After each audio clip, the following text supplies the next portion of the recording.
I am Suzanne Wagner, and I'm doing my personal quote and blog for the 11th of December 2022. I have been reading a book, which is the autobiography of Eleanor Roosevelt. And what's fascinating about this book is evidently she had like 6 books, and then she needed to condense them down into one book. And so this is that one book. And it's been pretty interesting. The woman who is the voice on this this audible recording, clearly knew Eleanor Roosevelt, clearly studied her radio shows, her television, her writing. And Eleanor was a unique person because she had a certain syntax, because she was raised in an upper class family. She went to boarding school in London, and then she also was prolific in French and did speak other languages besides that. So when you are exposed to a lot of different cultures and languages, oftentimes the the flow of the language is really different. And the woman who did this audio file for Audible is just remarkable in giving you a feeling of who she really was, based on how her syntax and her voice comes through so amazingly well in the writing and in the audio file. So if you haven't read this book, I highly, highly, highly recommend it. If you don't do anything over the holidays but read this book, you will have your eyes opened amazingly, like I had my eyes opened. So my quote today and my blog is in celebration of Eleanor Roosevelt. So today, my quote: I celebrate a mind that could see so very far. I celebrate a woman whose life was an international bazaar. She traveled the world sharing the hope of American ideals.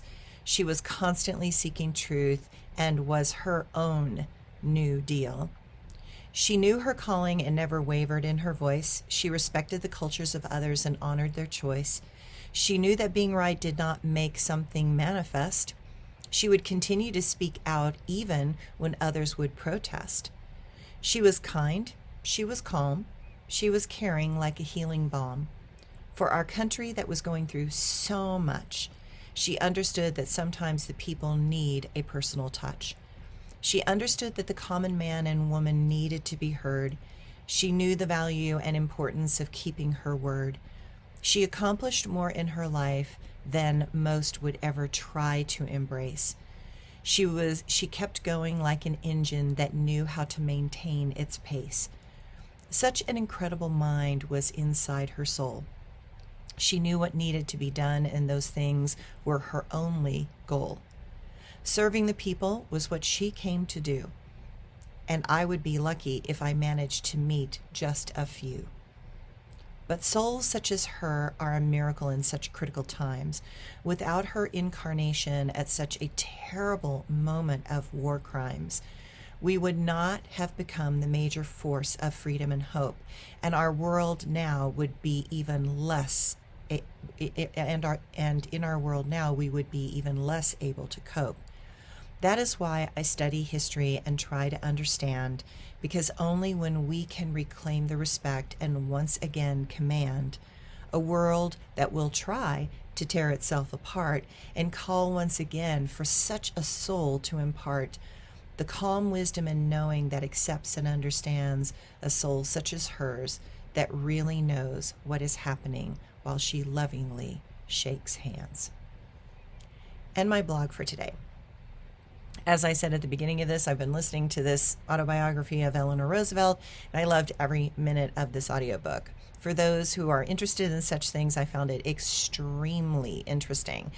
I had watched the series First Ladies on HBO, and she was one of the characters in that first round, that first series. All the women in that first season were all the huge innovators that lived in their times as first ladies. Eleanor was very well educated for a woman at that time. Both her parents died when she was young, so she was raised by her grandmother and went to boarding school abroad. Even though the fortunes of her ancestors had been squandered and most of the money from her grandmother went to those opportunities for her to study in London, speak languages, and travel. It shows how powerful a well-educated woman can become, even one as painfully awkward and shy as Eleanor was as a child. Those strict Boarding schools taught her a lot of structure and mental control, something really lacking at this time in history. They taught about protocols, how to behave, how to respond, how to carefully consider her words, how to respect others' views, and how to keep going when others would collapse.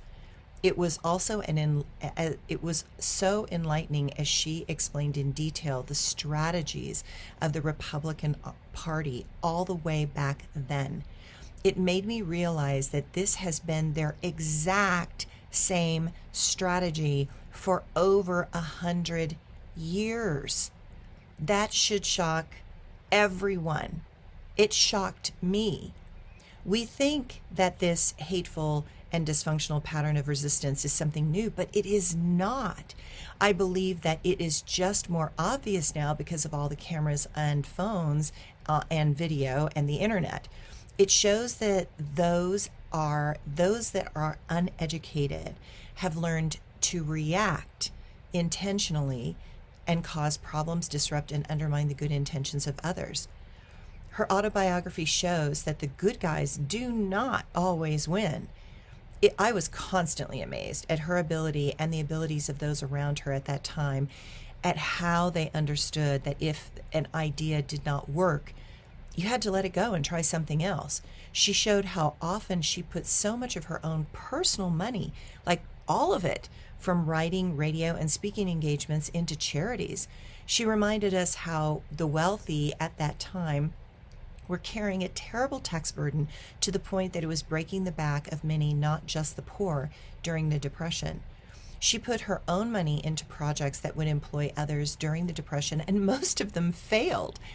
But they did manage to give decent work and wages to those so desperate and in need during that terrible time in history. So as far as she was concerned, it was worth it.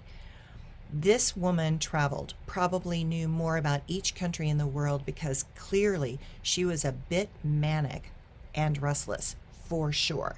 Like, as you read this, you realize, okay, this person was probably a highly effective manic depressive, like highly effective. Okay, she was constantly moving and she didn't sleep. Whether she was taking ships across oceans, planes to Australia to empower our troops during World War II, visiting Hiroshima after the atom bomb and during the reconstruction of Japan, she visited countries destroyed by the Nazis and saw the terrible conditions of the people struggling to survive in all of the European countries. And through it all, every day, she wrote a column for the newspapers and magazines, minus Sunday, of course. She was the eyes, ears, and feet on the ground for her husband, Franklin Delano Roosevelt. After all, his polio did not allow him to travel easily, and walking was tremendously difficult. She stood in lines and would shake 1,000 hands a day and have something kind to say to everyone. Her feet would be hurting, but she would never complain, even if she was standing for 7 hours. She would eat with the enlisted men in the morning, the officers at lunch, the hierarchy in the evening without any bodyguards. She would take down all the names of all the men in the hospitals and make notes on their condition and send personal letters to their families back home. She would also do that for any enlisted man who asked her to contact their family. She would be up at dawn and out the door to do what was necessary at 8:20 a.m.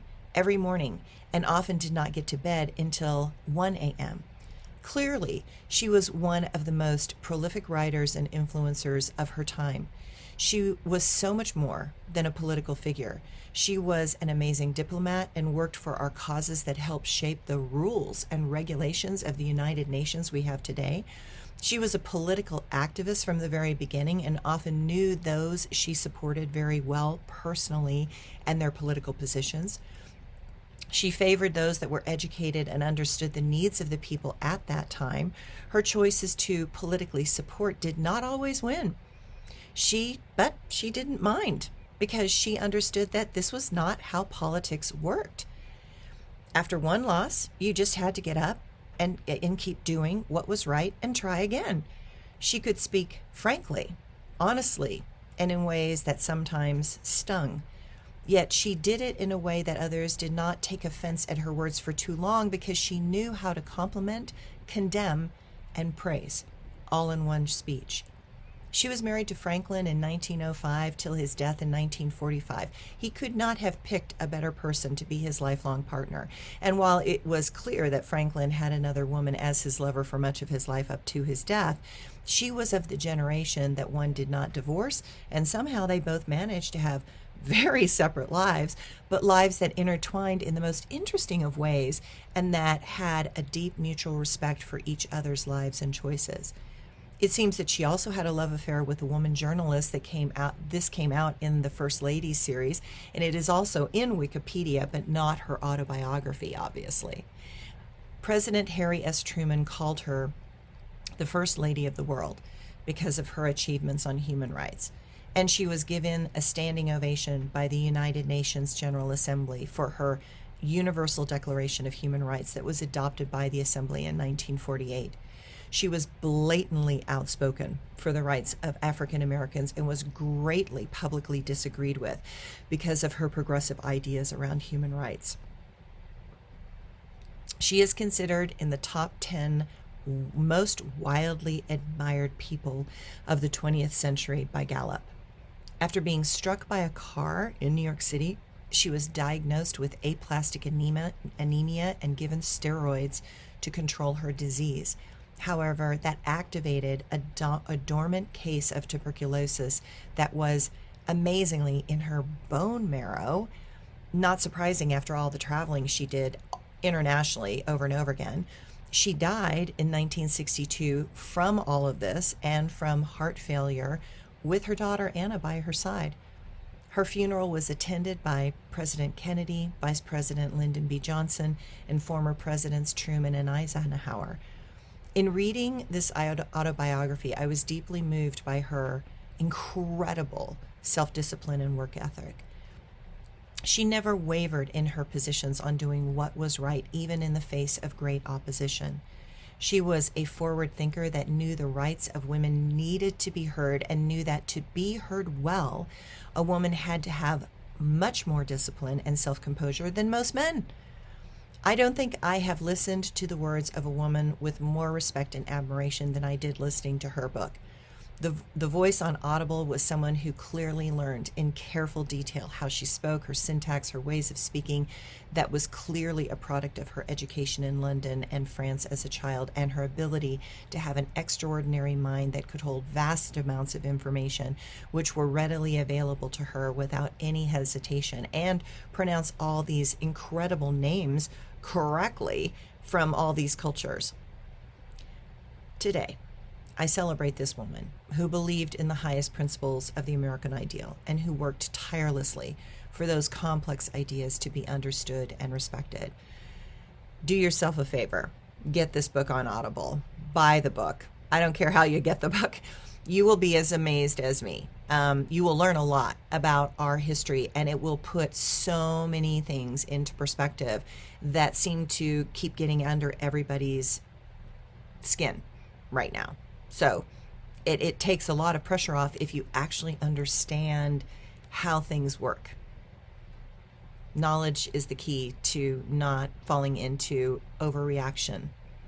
And I thought it was perfect to do this on today, which was an 11/2 day.